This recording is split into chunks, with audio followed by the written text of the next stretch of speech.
Waaqni gaafa si yaadatu battalumatti seenaa kee jijjiira. Karaa ati beektuu fi karaa ati akeektu dhiise karaa yaada namaa keessa hin jirreen balbala gammachuu sirratti bana. Maarree kan Saamu'eel Baayisaa mudates isa kanaadha. Saamiin Shawwaa Lixaa Gindabarat ganda Caffe Ereritti dhalatee guddate. Magaalaa Buraayyuu utuu jiraatu ji'a ja'an dura qabsoo jireenyaa geggeessuuf gara Dubaayitti imale. Akkuma deemeen dhaabbata ijaarsaa keessatti hojjetaa guyyaa ta'uun qabsoo jireenyaa eegale. Guyyaa tokko Saamiin hojii isaa guyyaa xumuree gara manaa utuu deemaa jiru konkolaataa ijatti miidhagu arguun itti naanna'ee ilaaluu jalqabe. Yoona kana abbaan konkolaataa maal ilaalaa jirta jechuun viidiyoo waraabaa Saamii gaafate. Saamiinis ani konkolaataa akkasii argeen beeku, biyya koo keessas hin jiru, konkolaataan kee baay'ee bareeda jechuun deebiseefi.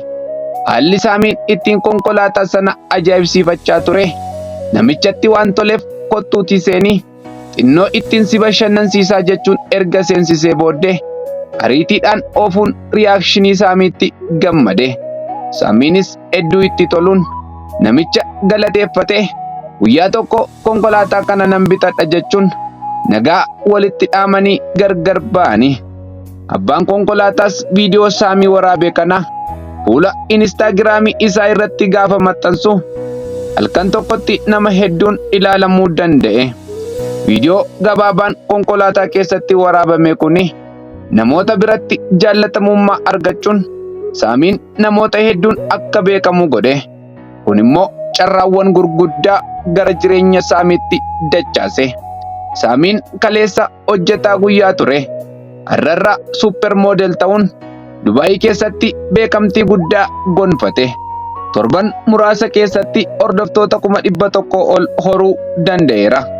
Namoonnis wal harkaa fuudhanii Saamii gammachuun kee gammachuu keenya, baga gammadda jechuun viidiyoo fi beeksisa hojjechaafi jiru. Eeyyee Waaqni gaafa si yaadatu faranjii fi abashaatu jaallatee osoo hin taane dirqamee waa'ee kee dubbata.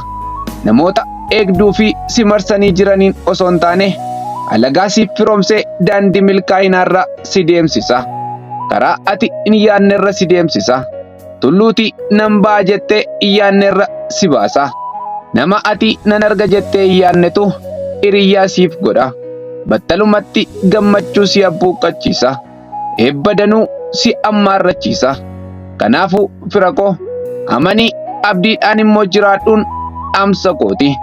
Erga as geesseeti follow nan goone taanaan follow na godhi. Viidiyoo kana immoo riipoostiif koppii liinkii gochuu hin dagatini. Akkaawuntii Saamii isa sirrii meenshin isiniif godheera. Deemaatii follow gochuun bira dhaabadhaan dhaamsa kooti.